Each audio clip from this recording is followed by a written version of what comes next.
You want to be a chef. Maybe you want to be a dancer. I don't know what you want to do. I'm not sure my boss is going to like that. Last two. But you do need to follow your passions. Right. Virtually all of us have fantasized about what we would purchase if we win $1 million lottery. Pictures of raving Ferraris, sunny private islands, raging yacht parties often come to mind. Billionaires and millionaires often make purchases we sometimes ignore as even an option. Would we purchase the Washington Post, or an extravagant private jet, or a clock that would count for 10,000 years, or a couple miles underground in the middle of nowhere in Texas? Well, if you're Jeff Bezos, you do all those things and more. By now, you surely acknowledge the bold, smiling face, and you'd probably have a couple of dozen Amazon boxes lying around your house that you meant to recycle weeks ago.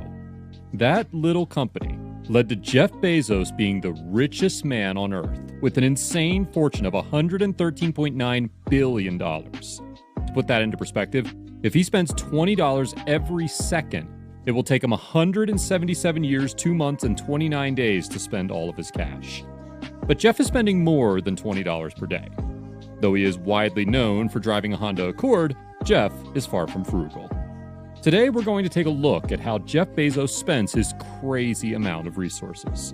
From the businesses he buys, to almost all of us wanting his mansion, to the jets he flies. If you're Jeff Bezos, you can snatch up much more than one miserly haul. Try 3 villas, a DC townhouse, and a massive ranch.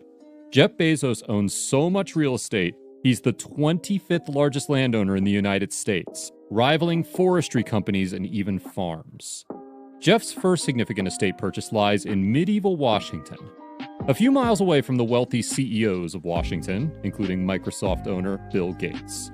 Seeing that Jeff and his wife at that time, Mackenzie, put down $10 million for a 5-bedroom house, 20,600 square foot home on a 5.3-acre waterfront. The apartment includes a pool and many posh features you can expect in a mansion. But that wasn't enough. 7 years later, they purchased the neighboring home, an 8,300 square foot home with an additional 5 bedrooms and 4 bathrooms that cost the couple over $50 million. On top of that, the home was renovated in 2010 for a whopping $28 million. Little is known about the interior of the two houses, but there is an odd feeling that there is an Alexa in each room. This $88 million investment is 88 times the average American will make in their lifetime. But Jeff is anything but ordinary. He returned to purchase the most substantial home in Washington, D.C. for $23 million. The property is a 100-year-old former textile mill with 25 bathrooms, 11 bedrooms, 3 kitchens, and a massive ballroom. When Jeff wants to escape the D.C. traffic, he can slap on his cowboy boots and experience a little serving charm at his 30,000-acre ranch in Texas. His ranch is worth millions of dollars, having recently been renovated and home to Blue Origin, Jeff's space exploration company. However, it was mostly bought to give his children some playing space during the summer. Jeff also owns a $24.45 million mansion compound in Beverly Hills. He chooses to buy one mansion and then skips a neighboring one for $12.9 million, making a monster property worth $37.35 million. The property has 13 bedrooms and 11 baths between the houses, giving them quite a powerful kingdom to roam around. However, one Beverly Hills home wasn't enough for Jeff. In February of 2020, he reportedly purchased the most expensive home ever. Sold in Los Angeles, the Warner Estate, it's estimated that Jeff paid a startling $165 million for the estate, topping the record for not just Los Angeles, but also California. The Warner Estate was built in 1937 by Jack Warner, one of the founders of Warner Brothers. Since then, it's undergone several renovations and passed through several wealthy hands. Dimensions are 13,600 square feet with 2 large guest houses, 2 pools, a spa, a tennis court, a motor court with gas pumps, and even a 9-hole golf course. The home's interior has 8 bedrooms, 9 bathrooms, a movie theater, a bar, and fitted with floorings that were once owned by Napoleon himself. Naturally, Jeff needs a way to jump mansion to mansion, and there's no way he is stacking his family in his Honda Accord. Jeff owns a Gulfstream G650ER, which costs a whopping $65 million. The aircraft has 3 living areas, the most notable of which is a lounge area with 2 couches, a retractable flat-screen television, and a built-in wine cooler. There is also a back bedroom and a dining area with the most convenient seats on the planet. flying in one plane will make it hard to ever fly in a regular aircraft again. Since he started dating Lauren Sanchez, Jeff has been spotted off the coast of Italy on super yachts and in Wimbledon. He recently pitched a lavish week-long birthday party for Lauren, which covers a party with high-profile celebrities like Orlando Bloom and Katy Perry. The birthday week ended with a romantic trip to Bath on a private yacht. On these trips, there is no doubt that Jeff has spent more on a single toast than most people spend on a week of food. He's known for picking unique foods on the menu, often opting for things like an octopus for breakfast. He's reportedly said that if there's something he's never had on the menu, he has to get it. Aside from fancy meals, expensive planes, and lavish properties, there are a few other places where the wealthy can spend their money.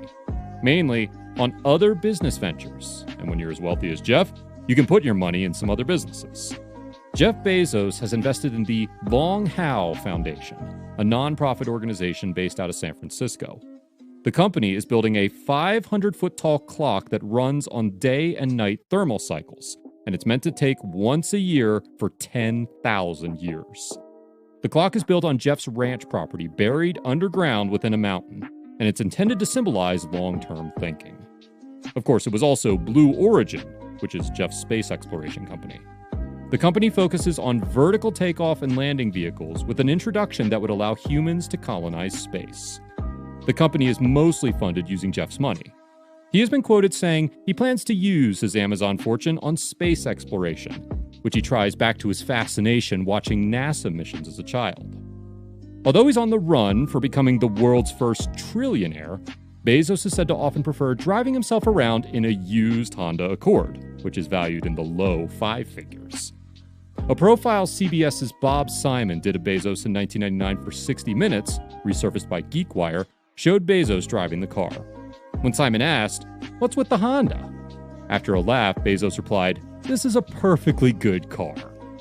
However, despite this inspiring modesty, Bezos is the proud owner of the stunning sports car collection. Number 1. Ferrari Pininfarina Sergio, $3 million.